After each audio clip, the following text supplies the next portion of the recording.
আমরা এখনো জুলাই মাসে আছি। এই জুলাই হত্যাকাণ্ডের ফয়সালা করেই আমরা অগাস্টে যাব।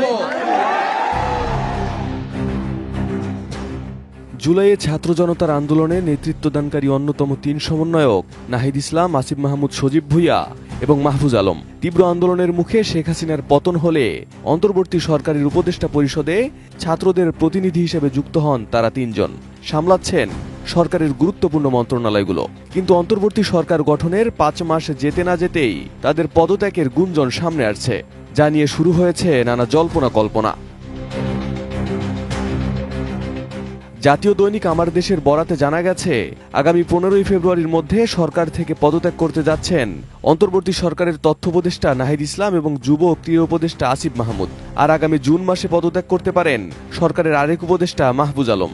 আর এর কারণ মূলত তাদের নেতৃত্বে আত্মপ্রকাশ করতে যাচ্ছে নতুন একটি রাজনৈতিক দল। জাতীয় নাগরিক কমিটির একাধিক নেতা জানিয়েছেন, আন্দোলনের শুরু থেকে প্রথম সারিতে নেতৃত্বে ছিলেন নাহিদ ইসলাম। সেই সঙ্গে তিনি ছিলেন জুলাই আগস্ট অভ্যুত্থানের এক দফার ঘোষক। ছাত্র জনতার কাছেও তিনি অনেক জনপ্রিয়।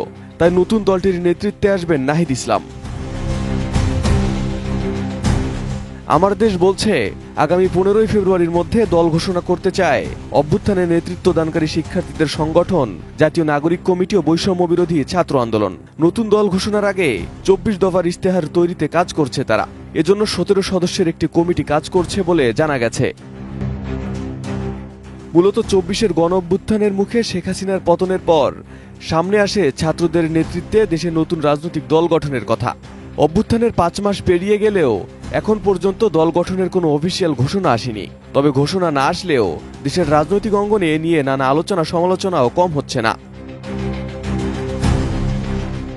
নতুন দল গঠনের খবরে সম্প্রতি ছাত্রদের প্রতিনিধি সরকারে রেখে তাদের নেতৃত্বে রাজনৈতিক দল গঠন করে নির্বাচনে আসলে তা মেনে নেওয়া হবে না বলে মন্তব্য করেন বিএনপি মহাসচিব মির্জা ফখরুল ইসলাম আলমগীর। নিরপেক্ষতা প্রশ্ন আসতে পারে, কারণ এখানে আমরা জিনিসটা লক্ষ্য করছি যে আপনার ছাত্ররা তারা একটা রাজনৈতিক দল তৈরি করার কথা চিন্তা করছেন। সেখানে যদি আপনার ছাত্রদের প্রতিনিধি সরকারে থাকে তাহলে তো আপনার সেখানে নিরপেক্ষ থাকতে পারবে না। সেই জন্যই আপনার তখন ওইটা হচ্ছে সম্ভাব্য কথা, এটার আপনার কোনো নেই। কিন্তু যদি তারা মনে করে যে থেকেই তারা নির্বাচন করবেন, তখন তো সেটা রাজনৈতিক দলগুলো মেনে নেবে না। এরপর উপদেষ্টা নাহিদ ইসলামও এ প্রসঙ্গে গণমাধ্যমে বলেন, তারা রাজনৈতিক দলে যোগ দিলে অবশ্যই সরকার থেকে বের হয়ে যোগ দেবেন। ইলেকশনে অংশগ্রহণ বা রাজনৈতিক দল গঠন, আমি যদি ইলেকশনে বা আমরা যারা ছাত্ররা যদি ইলেকশন বা অন্য যে কোনো উপদেষ্টাও যদি ইলেকশনে অংশগ্রহণ করতে চায়, নিশ্চিতভাবে তিনি আর সরকারে থাকবেন না। সরকারে থেকে কেউ ইলেকশনে অংশগ্রহণ করবে না। ইলেকশনে অংশগ্রহণ করতে হলে অবশ্যই একটা নির্দিষ্ট সময়ের আগেই সরকার ছেড়ে দিবে তারা। এবং রাজনৈতিক দল গঠনের বিষয়ে যে আমরা তো যে বাইরের যে রাজনৈতিক দল গঠন ছাত্ররা করতে যাচ্ছে, সেই গঠন প্রক্রিয়ায় আমরা তো প্রত্যক্ষভাবে অংশগ্রহণ করছি না। এবং বৈষম্য বিরোধী নতুন কমিটি হয়েছে, জাতীয় নাগরিক কমিটির আলাদা বডি আছে, তারা তাদের মতো কাজ করতেছে। আমরা যদি সেই দল গঠন প্রক্রিয়ায় অংশগ্রহণ করতে চাই সরাসরিভাবে, আমরা অবশ্যই সরকার ছেড়ে দেব।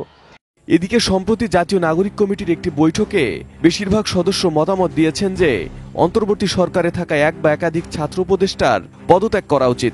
সাধারণ মানুষের কাছে যেসব ছাত্র উপদেষ্টার গ্রহণযোগ্যতা বেশি, তাদের পদত্যাগ করে নতুন রাজনৈতিক দলে যুক্ত হয়ে নেতৃত্বে আসা প্রয়োজন।